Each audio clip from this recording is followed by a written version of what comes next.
Prime Minister Modi is on a northeast tour. He's visited Mizoram, he's in Assam right now, and most importantly, he visited Manipur today. His first since the region got engulfed in ethnic strife and conflict since 2023. He made it a point to visit both the Kuki-dominated Churachandpur area as well as the Methi-dominated Imphal Valley with a message of peace and stability, with a focus on development and through continued dialogue. The visit also witnessed the announcement of key development projects worth over 7,000 crore rupees, indicating the centre's intent to ensure that the region is given its fair share of importance and priorities in terms of national focus. But the fact that the Kuki Council, a prominent civil society voice, submitted a memorandum for autonomy underscores the difficult and long path to normalcy and to growth. The Kukis have been seeking a separate UT status, something that violates the very principle of a united India, a state within a state, something that India will not and cannot accept. So what lies ahead for Manipur and its people? What should be the next key milestones that they should be looking out for?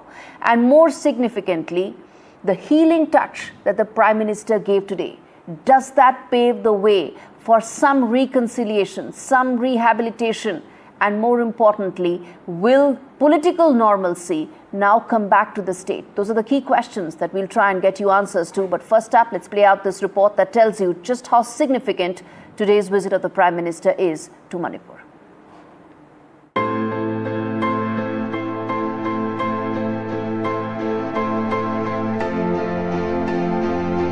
A trip to heal, to assure, to pave the road to peace. PM Modi in strife-torn and fractured Manipur, with a message of peace and progress. The Prime Minister braved bad weather, took road to Churachandpur as heavy rains grounded the chopper. Greeted with tricolors lining the rocky road. Aware of the deep symbolism of his visit, coming 2 years after the deadly ethnic violence that left hundreds dead and thousands displaced, PM met the victims of violence on both sides. First in Churachandpur and then in Imphal, both places that were gripped with massive violence, sending a message of balance and unity to both Kukis and Metis in Manipur. Sharing poignant moments with those who have suffered due to the violence and have been uprooted from their homes, the PM's message was clear that he is with Manipur and the state will see a new dawn.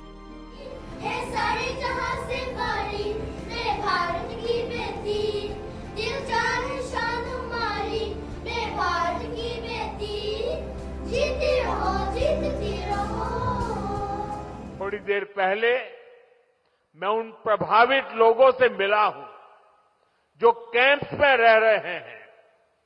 उनसे बातचीत के बाद मैं कह सकता हूं कि उम्मीद और विश्वास की नई सुबह मणिपुर में दस्तक दे रही है। Prime Minister launched projects worth over 7,000 crore rupees in the state, saying that Manipur will be a symbol of peace and progress. PM also acknowledged the warm welcome he got from the locals on his trip. मैं मणिपुर वासियों का sir झुका करके नमन करता हूं। Locals also showed enthusiasm and expectations from the PM's visit. मैं उसको traditional टोपी उसको पहनाना है जो हाथों से बना हुआ है और मुझे बहुत अच्छा लगा। PM also assured those in relief camps that his government is working to ensure their return and a package has been announced for the rehabilitation of the victims. जो बेघर हो गए ऐसे परिवारों के लिए 7,000 नए घर बनाने के लिए हमारी सरकार मदद दे रही है।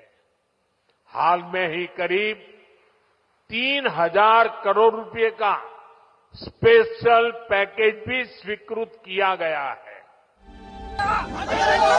But the opposition attacked the PM's visit, saying it has come 2 years too late and that he should have visited the state when it was reeling under violence.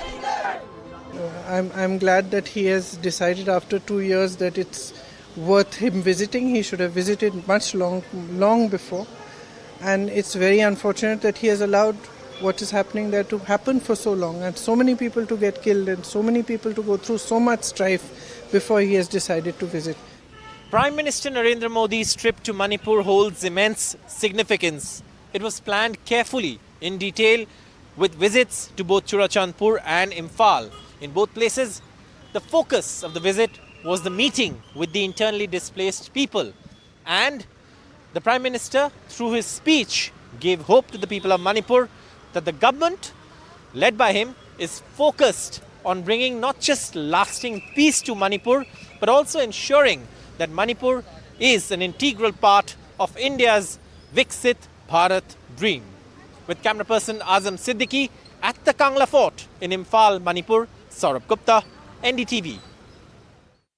All right, let's open this up and let me tell you, viewers, that this is the biggest political story of the day. Prime Minister Modi in Manipur almost 2.5 years after that strife, that ethnic conflict engulfed the state. Of course, there have been sharp responses that have come in from opposition voices. They've in fact saying that this should have happened long back. But the message that the Prime Minister's visit has sent out, which is that peace and normalcy will return, that growth will be fast-tracked, that displaced people will be settled, is something that is going to be the single biggest aspect that Manipuris would now be focused on. What about the political situation? How soon will the government be restored? The roadmap for Manipuris. Remember, the assembly has not been dissolved. It's still there. There is president's rule right now, but the assembly hasn't been dissolved. Those are the questions that Manipuris would now be seeking an answer to. Let's open this up and let's get in our guests joining me this evening. We have R.P. Singh of the BJP, Matthew Antony, spokesperson of the Congress party, and Hoinu Hoysel is a senior journalist with me on the broadcast. And in fact, Hoinu, let me start with you. The visit of the Prime Minister, extremely significant. Some would say historic, because he spoke about hope, he spoke about ending pain, he spoke about development, growth. How much do you think this will go a long way in terms of bridging the trust deficit that still remains a key concern for the communities there? Hi, good evening. There are many ways of looking at the visit of the Prime Minister. One, of course, it's easy to say it's a little too late, but it will have to begin somewhere. And I'm glad that he finally found time to visit. And in his speech in Mizoram, he spoke in English and immediately broke a barrier, because we must also understand that that's a non-Hindi speaking area, not for the dislike of anything, but it's just so that it's not our first language. So I felt if only he spoke in English, it would have warmed more hearts and he would have broken, those barriers. But nonetheless, he was there bringing in a lot of hopes. One, he did speak about the different phases for rehabilitation of people who are displaced. He also spoke a lot about infrastructure development, but we were actually hoping that a lot of things that were discussed in the back channel over the past 2.5 years, there were discussions about, finding a political solution. When I say political solution, we must not jump and say that we're trying to demand a state. It's not that what the people of Churachandpur, or let's say the Kuki Zo group, have always wanted is a self-determination. It has proven very clearly that in the last 2.5 years, there has been a clear divide between the hills and the valley. So we thought that he would come with clear mandate, or at least a hint that something to that effect is, it's being discussed. But none of that mattered. So there was more emphasis on the infrastructure, but we must remember that at the core of the conflict, at the core of every policy that has been taken are the people, but there is nothing that are clearly spelled out. So there's a bit of disappointment. Okay. There's a bit of disappointment in not really spelling out what is it for people who have been stranded away from home, displaced in the most inhuman situation. So there is nothing that's been spoken about them, nor relief. So I think the basics are really at the core. The people at the core, the people are at the core of everything. They are where policies, governance are functioned upon.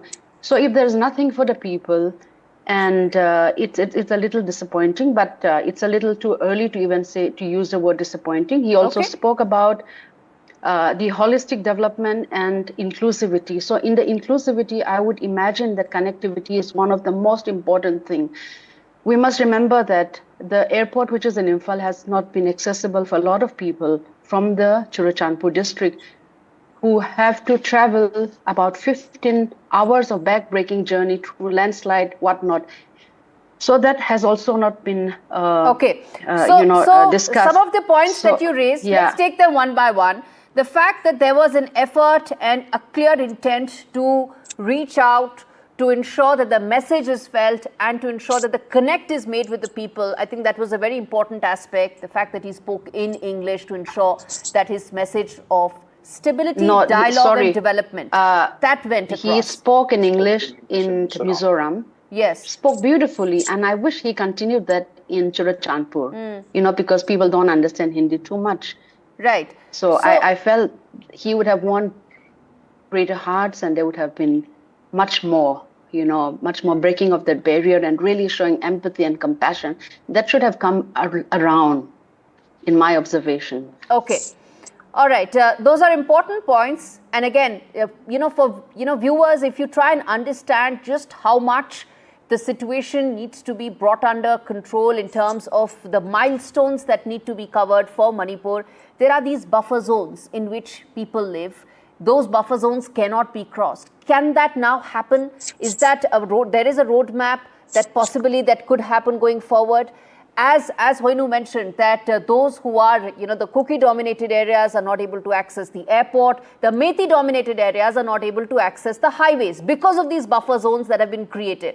When will that accessibility, that connectivity come in? And I guess that's the long road to normalcy, to the political solution, to a broad framework that many are asking. But, in terms of all this, while we have a long-term view, let's also now talk about the immediate, which is that there's been a visit of the Prime Minister and there's also been a very sharp response that has come in from the Congress party. And let's get in the Congress party spokesperson. I'll say exactly what Mr. Kharge's response to the visit was. He said, your 3-hour pit stop in Manipur is not compassion, it's farce, tokenism and a grave insult. It goes on to say it's nothing but a cowardly escape from hearing the cries of people in relief camps. Do you think, sir, Mr. Antony, this language, this tone, this messaging is going to help ease the pain? Do you think it's going to help bridge the trust deficit? Do you think it's going to address the core concerns of Manipuris? Gauri, good evening, and good evening to all the viewers. The visit of Prime Minister is too little, too late, and I'll go by the reasons. This was not a visit exclusively for Manipur, whereas you have seen the leader of opposition, Rahul Gandhi, visiting Manipur 2 months immediately after the violence. Then we started the Bharat Jodo Yatra from Manipur. Then immediately after taking over the LOP, he visited Manipur. Coming back to it, is the Prime Minister's visit an exclusive visit to Manipur, or is he following the visit from Manipur with a visit to West Bengal, Assam and then Bihar? So again, he shamelessly proves that this is an election machinery which is working. Else there is no need for him to visit Manipur, because this will be again coming up for the elections. And 864 days, 46 countries he has visited. Many other states he has gone. He didn't have time for Manipur. So, and when we visited, our leader visited, we went to the people. We went to the people in the camp where they were relocated. So there are around 55 to 60,000 internally displaced people in Manipur. More than 300 people were killed. More than 1,550 people were injured. And this Prime Minister has no remorse intention of even acknowledging that kind of a violence that has happened in the state. They are trying to buy the peace by development, whereas they fail to realize and recognize and acknowledge the fact that there is a trust deficit in the state. The Kukis goes to the Lengpui airport in Mizoram, and the Meiteis use the Imphal airport and they can't travel. What kind of a state is that? And where is the Prime Minister directly addressing this? The administration has put up a great show, but whereas in the ground, if you have reporters, I work in the northeastern states, I work in Manipur, I work in the other northeastern states, and you go and ask the crowd, you go and ask the ground. There is pain. They say that the Prime Minister has insulted us with a 5-hour visit and all these drama. No, if he doesn't go, then you say he doesn't go. If he goes for he hasn't gone. Today, then you say why is he gone only for these many hours? Yes, that's exactly what we are asking. Why hasn't he done an exclusive visit to Manipur all this time? If he was so genuine, this is coming as a very insincere, non-sympathetic, no empathy at all. What is this? Is he showing this for whom? You look at the people, the ground, where they reacted in the ground, destroying the decorations which was made for the Prime Minister. So am I speaking for the people? I am speaking for the people. And Congress party, much earlier itself, has offered unconditional support for the peace of the people. But we disagree quietly with the BJP. And the Prime Minister also didn't have any time for any of his MLAs nor other elected MLAs of the state from where he could have addressed or from where he could have listened to the real problems on the ground. Okay, so the Congress party says it has unconditional, it backs the government unconditionally. The government has unconditional support when it comes to Manipur. But the tweet or the message that came out from Mallikarjun Kharge, again something that needs to be pointed out because it uses the word farce, it uses the word, a cowardice, and that needs to be pointed out in terms of why this needs to be dealt more sensitively. But RP Singh, respond to what the Congress party is saying. This is too little, too late. Well, which Congress party is talking? Mallikarjun Kharge, Rahul Gandhi, and his colleagues in the party. When Prime Minister was addressing the issue of Manipur in the parliament, they walked out of the parliament. So that's the background of the Congress party, and that's how serious they are, and that's how they are saying that they are supporting the government on Manipur. They are just playing the role of an opposition, and that too, whose opposition which is just trying to gain some brownie points by making such statements that it's farce and all. Prime Minister, it's not the Prime Minister who has only visited. The Prime Minister has visited Manipur 6 times. I was going through the data. Manmohan Singh visited Manipur only 3 times in his tenure. But that's not the issue. The issue is there's a strike there. There's a problem there. The lady just now said that there's a problem that people can't go to Imphal airport and people can't go to the highways also. Both ways there's a problem. It's taking time for wounds to heal. It's not all that easy for wounds to heal. But even then, Imphal airport has been renovated, re-renovated, and also that the infrastructure stress has been given so that there be infrastructure also growth, because infrastructure gets employment also, generates employment also. And infrastructure also builds up bridges between the communities also. But that's not happening for the first time. This happened in 1990. How many times did the Prime Minister of the Congress party visited when the earlier ethnic clashes happened? So it's not issue of making brownie points. It's issue of ensuring that there should be healing touch. They should have appreciated the Prime Minister have visited. No, he visited for 3 hours. He visited along with other 2 states. All northeastern states are important, sir. Manipur is very important right now, but all northeastern states are important, are equally important. He's the only Prime Minister who would have visited the complete northeast for almost 60 times, much more than all Prime Ministers put together. And northeast has been on focus, including Manipur. And Manipur especially because there is a ethnic strife which has happened. So it's a time for healing touch. And let me recall. Matthew Anthony, you want to make a point very quickly? Then I get an rehearsal on the other aspects of the roadmap. What lies ahead? But very quickly, Matthew Anthony, you had a point to make. The Prime Minister visited Manipur 6 times, but tell me how many visits he has made after 2023, after the violence. No, but this is the first visit that has already been extended, and on the same day, you have come out and said this is a farce. Our president has been graceful in that usage. It is even more than that, I would rather say. And you think that is exactly how the trust deficit will be bridged? It is so hollow. I will tell you the reason why. Who was the Prime Minister when the violence happened? Who was the Home Minister when the violence happened? Which Home Minister's visit failed?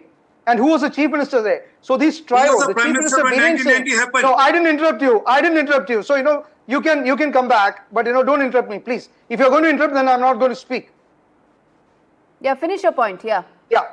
So, Biren Singh was the chief minister. He was facilitating arms and ammunition transfer from the borders, drug business from the borders. Amit Shah was silent as a home minister. Then Biren Singh refused to cooperate with the national leadership.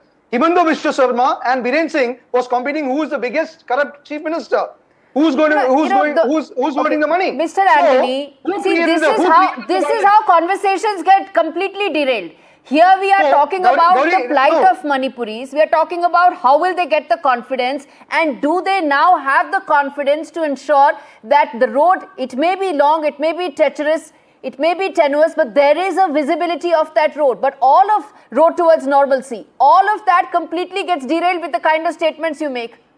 I'm not saying that. I'm saying, when he made an allegation that it is Congress who is destroying it, it is not. It was the BJP in the center and the state which was ruling it, and their silence or incompetence has created this situation. And we offered unconditional support to that one. And that's exactly what we are saying. There is no point in talking 1990 when you are in 2026, 2025. What is the point in talking that? People have given you the mandate, then do it. Sir, who sowed the seed? People have given you the mandate. We all know it happened because of There's no point in going back to 1990. You have been given the mandate. You have been given the mandate. We have offered unconditional support. Now you are blaming us. Do it. What unconditional support you are talking about? You boycotted the Prime Minister. When the governor was appointed or even otherwise, for any genuine sincere efforts, the Congress party has offered unconditional support if their efforts are genuine. Okay, let's get in Hoinu Hazil on this. Hoinu, I want to understand from you. Do you think, all right, Mr. Anthony, I'm going to come to you, sir. I'm going to come to you. This is more than just tutu meme, and that is essentially what the entire issue has been. Tutu meme from both political outfits, where the real issues of the Manipuris get sidelined, sidetracked. Hoinu, I want to understand from you, do you think now with this very important message from the Prime Minister, Manipuris have the confidence that's needed? I think the first and most important thing is the confidence that yes, the issues will get addressed. All of it may not be in one go. There are certain issues that are more complex, more nuanced. The two sides have completely different positions. Bridging them may take time. But do they now have the confidence, at least there is a visibility to reach there? The touch and go visit of the Prime Minister, I think it'll be too early to say this is going to boost our confidence. We need to see what will follow immediately after this, because as I said earlier, the emphasis that he has given are all infrastructural development. There was, under the guise of healing touch, I don't know if bridges are immediately going to warm our hearts, because even when he announced almost about 3,800 crores, 70 is actually landing in Churachandpur district, which is again, going back to the structural and institutional inequality when it comes to development. Some of the hills, for instance, a very important district, Tamenglong, Ukhrul, all those have also been sidelined. So again, once again, I think we're really missing the point when we talk of development. It has to be equitable for all the residents of Manipur, the hills as well as the valley. So again, I think we're missing the point here. The hills are forgotten, and only 70 crore is actually landing in Churachandpur. So I think we need to introspect. We really need to wait and see what is it that this touch and go visit is going to entail. It'll be difficult for me to say that it's going to boost our confidence.